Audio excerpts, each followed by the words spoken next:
Interim budget 2019 के आते ही हमने एक वीडियो बनाया था जिसमें हमने आपको बताया था प्रधानमंत्री श्रम योगी मानधन योजना के बारे में।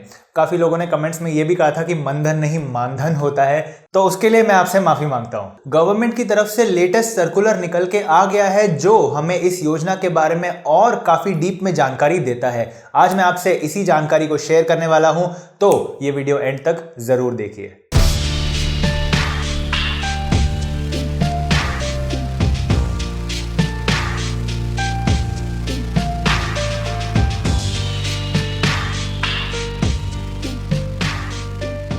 तो जिन लोगों ने भी पुराना वाला वीडियो नहीं देखा है उन्हें मैं शॉर्ट में बता देता हूं व्हाट इज प्रधानमंत्री श्रम योगी मानधन योजना। ये योजना उन सभी लोगों के लिए बनाई गई है जो अनऑर्गेनाइज सेक्टर में काम करते हैं, मोस्टली लेबर क्लास लोग जो होते हैं, जो मजदूर लोग होते हैं, रिक्शा ड्राइवर्स होते हैं, इन सभी के लिए ये योजना बनाई गई है क्योंकि ये और किसी सोशल सिक्योरिटी स्कीम में कवर्ड नहीं थे। इनफैक्ट 8 और 9 जनवरी को ऐसे काफी लाखों लोगों ने स्ट्राइक भी की थी और एक मांग उसमें से रखी थी कि हमें हमारी रिटायरमेंट पे मिनिमम 3,000 रुपए की पेंशन तो मिलनी ही चाहिए। तो सरकार ने उनकी बात को ध्यान में रखते हुए ये योजना को लॉन्च किया। इस योजना के अंडर अगर आप मंथली बहुत ही नॉमिनल अमाउंट कंट्रीब्यूट करेंगे तो जब आप रिटायर हो जाएंगे, 60 साल के हो जाएंगे, तो आपको रिटायरमेंट पे मंथली मिनिमम 3,000 रुपए की पेंशन दी जाएगी। तो हमारे देश में 42 करोड़ अनऑर्गेनाइज सेक्टर में काम करने वाले लोग हैं। NSSO रिपोर्ट 2011-12 के अकॉर्डिंग। अब तक तो काफी ज्यादा हो गए होंगे। तो उम्मीद यह है कि इस योजना में कम से कम भी 10 से 12 करोड़ लोग तो जुड़ने ही वाले हैं। तो ऐसे में इस योजना के बारे में सारी चीजें जान लेना काफी जरूरी है। अगर आप किसी ऐसे इंसान को जानते हैं जो इससे फायदा उठा सकता है तो प्लीज ये वीडियो शेयर भी करें। तो मैं सबसे पहले बात कर लेता हूं कि इस योजना में कौन कौन एलिजिबल है। उसके लिए कुछ कंडीशंस है। पहली कंडीशन, आपको एक अनऑर्गेनाइज्ड वर्कर होना पड़ेगा। उसका मतलब एक मजदूर हो सकता है, डोमेस्टिक वर्कर हो सकता है, कंस्ट्रक्शन वर्कर हो सकता है, या फिर रिक्शा पुलर हो सकता है, या ऐसे सारे लोग जो किसी और सोशल सिक्योरिटी स्कीम में कवर्ड ना हो। खासकर कि आप नेशनल पेंशन स्कीम यानी NPS, EPFO यानी एम्प्लॉइज प्रोविडेंट फंड और ESI यानी एम्प्लॉय स्टेट इंश्योरेंस, इन तीनों ही स्कीम का पार्ट आप नहीं होने चाहिए अगर आपको इस वाली स्कीम का पार्ट बनना है। और साथ ही साथ आप एक इनकम टैक्स असेसी भी नहीं हो सकते, यानी आप इनकम टैक्स फाइल नहीं करते हो। ये कंडीशन भी जरूरी है। दूसरी कंडीशन ये है कि आपकी उम्र 18 से 40 साल के बीच में ही होनी चाहिए। जब ये बजट अनाउंस हुआ था उस समय ऐसा कहा जा रहा था कि उम्र 18 से 29 साल के बीच में होनी चाहिए, पर जो फाइनल सरकार का सर्कुलर आया है उसमें लिखा है उम्र 18 से 40 साल के बीच में होनी चाहिए। अगर इसमें भी फ्यूचर में कोई बदलाव आता है तो आप इसी वीडियो का डिस्क्रिप्शन जरूर चेक कीजिएगा, हम वहां पर अपडेट कर देंगे। और जो अगली कंडीशन है उसमें लिखा है कि आपकी मंथली इनकम यानी मंथली आमदनी 15,000 या उससे कम ही होनी चाहिए, नहीं तो आप इस योजना का हिस्सा नहीं बन पाएंगे। एलिजिबिलिटी कंडीशन में एक बहुत बड़ा डाउट आपके मन में आ सकता है कि आप कैसे ये साबित करेंगे कि आपकी इनकम 15,000 से कम है और आप किसी और सोशल सिक्योरिटी स्कीम का पार्ट नहीं है और आपको इस स्कीम का पार्ट बनना है। अगर आपको ऐसी तकलीफ आए तो आपका इशू सीधे जाएगा joint secretary and director general labour welfare, ministry of labour and employment के अंडर, और वहां से जो भी फैसला आएगा वो फाइनल माना जाएगा। और उसके बाद भी उस डिसीजन को इम्प्लीमेंट करने में अगर कोई दिक्कत आती है तो ये मामला सीधा सेंट्रल गवर्नमेंट के पास जाएगा और वहां से जो भी क्लैरिफिकेशन आएगा वो भी फाइनल माना जाएगा। आज के सवाल का सही जवाब देने पर किसी एक लकी विनर को दिया जाएगा 51 रुपए का पेटीएम कैश। और सवाल आप लोगों की स्क्रीन पर ये रहा। अटल पेंशन योजना के अंडर आपको मिनिमम मंथली पेंशन कितनी मिलती है? आप लोगों के ऑप्शंस हैं 1,000, 2,000, 5,000 या 7,000। सही जवाब आपको एक से ज्यादा बार टाइप नहीं करना है और आंसर के साथ ऑप्शन भी टाइप करना है। अगर आपको इस सवाल का जवाब नहीं आता है तो आप ये वाला वीडियो देखकर चीटिंग कर सकते हैं। इस वीडियो में आपको अटल पेंशन योजना से रिलेटेड सारी जानकारी भी मिल सकती है। और दोस्तों, अगर आपने अभी तक हमारा टेलीग्राम ग्रुप ज्वाइन नहीं किया है जिसमें हम फ्रीक्वेंट अपडेट्स देते रहते हैं जो आपके लिए काफ़ी काम के हो सकते हैं, तो प्लीज़ डिस्क्रिप्शन में दिए गए लिंक को यूज़ करके टेलीग्राम ऐप ज्वाइन करें और वहाँ पे हमारा channel labour law adviser join करें। अब ये जान लेते हैं कि अगर आप इसके लिए एलिजिबल हैं तो महीने के कितने रुपए आपको इस अकाउंट में जमा करवाने पड़ेंगे, तब जाके रिटायरमेंट पे आपको 3,000 रुपए की पेंशन मिलेगी। तो सबसे पहले आपको ये जान लेना जरूरी है कि अगर आप कम उम्र में ही इसमें एंटर हो जाते हैं तो आपको कम कंट्रीब्यूशन देना पड़ेगा, और अगर आप काफी सालों बाद इसमें एंटर होते हैं, आपकी उम्र बढ़ जाएगी तब तक, उसके बाद आपको ज्यादा कंट्रीब्यूशन देना पड़ेगा।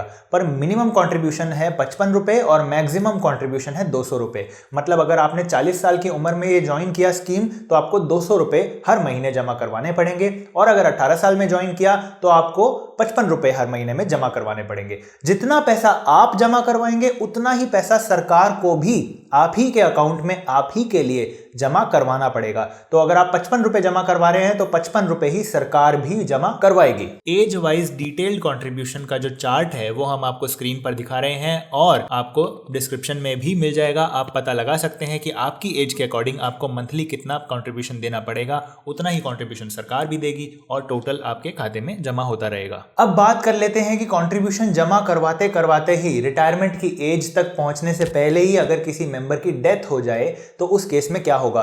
उस केस में उस मेंबर के स्पाउस को यानी पति या पत्नी को मौका दिया जाएगा कि वो सेम कंट्रीब्यूशन हर महीने कंटिन्यू करके जब वो 60 साल के हो जाएं तो अपने स्पाउस की नाम की पेंशन ले पाएं। अगर पेंशन मिलनी स्टार्ट हो चुकी है किसी को 60 साल की उम्र में, उसके बाद उनकी डेथ होती है तो उनके स्पाउस को उस पेंशन का 50% दिया जाएगा। तो दो केस हैं, अगर डेथ रिटायरमेंट से पहले होती है तो कंट्रीब्यूशन जारी रखने का मौका दिया जाएगा पति या पत्नी को, और अगर डेथ रिटायरमेंट के बाद होती है तो पति या पत्नी को 50% पेंशन लेने का हक होगा। ये पूरी की पूरी योजना एक ऑनलाइन सिस्टम पे बेस्ड होगी। इसके लिए एक आईटी फ्रेमवर्क तैयार किया जा रहा है। आप लोग अपने स्मार्टफोन्स में एक ऐप डाउनलोड कर पाएंगे, उसमें आप अपना मंथली रेगुलर कंट्रीब्यूशन चेक कर पाएंगे और आप अपने बैंक से ये ऑटो डेबिट फंक्शनैलिटी भी ऑन करवा सकते हैं, जिसका सीधा सीधा मतलब ये होता है कि आपको हर महीने याद रख के कंट्रीब्यूट करने की कोई जरूरत नहीं है। आपके खाते से पैसा अपने आप कट जाया करेगा इस योजना के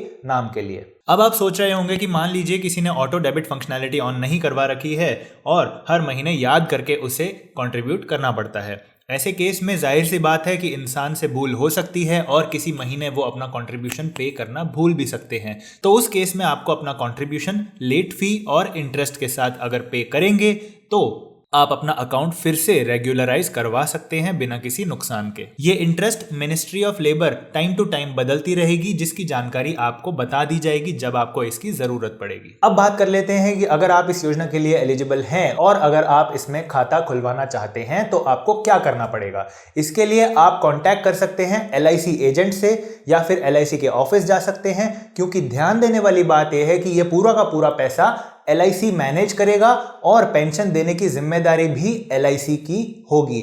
इसके साथ ही साथ अकाउंट खुलवाने के लिए आप अपने नज़दीकी EPFO ऑफिस भी जा सकते हैं, ESIC ऑफिस भी जा सकते हैं और डिस्ट्रिक्ट लेबर ऑफिस भी जा सकते हैं। इन सभी जगहों पे एक हेल्प डेस्क बनाया जाएगा। उस हेल्प डेस्क पे आपको अपने बैंक की डिटेल और अपना आधार कार्ड लेकर जाना है। वहां पर सारे फॉर्म्स और फॉर्मेलिटीज पूरी करनी है। वहां पर एक कंसेंट फॉर्म होगा, वो फॉर्म साइन करवा के आपको अपने बैंक जाके सबमिट करवाना पड़ेगा। तभी ऑटो डेबिट की फंक्शनैलिटी यानी हर महीने खाते में से अपने आप पैसे कटवाने की सुविधा ऑन करवानी पड़ेगी, वो फॉर्म अपने बैंक में जमा करवाकर। अब मैं आपको बता देता हूं कि अगर आपने ये वाला अकाउंट खुलवा के कंट्रीब्यूट करना स्टार्ट कर दिया और अगर फ्यूचर में आपको लगता है कि इस स्कीम से आपको फायदा नहीं हो रहा है और आपको इस स्कीम को छोड़ना है, तो उस केस में क्या होगा। तो अगर आप 10 साल से पहले इस स्कीम को छोड़ देते हैं तो जितना भी कंट्रीब्यूशन आपने पे किया है, ध्यान दीजिए मैंने कहा है जितना भी कंट्रीब्यूशन आपने पे किया है, जो सरकार ने पे किया था उसकी बात नहीं हो रही है। सिर्फ आप ही का कंट्रीब्यूशन आपके पास वापस आ जाएगा और उस पे इंटरेस्ट भी मिलेगा, जितना इंटरेस्ट एक सेविंग्स बैंक अकाउंट में मिलता है। और अगर 10 साल के बाद आप इस स्कीम को छोड़ना चाहते हैं पर अपनी रिटायरमेंट से पहले ही छोड़ रहे हैं, तो उस केस में भी आपको सिर्फ आप ही का कंट्रीब्यूशन वापस मिलेगा, सरकार का कंट्रीब्यूशन वापस नहीं मिलेगा।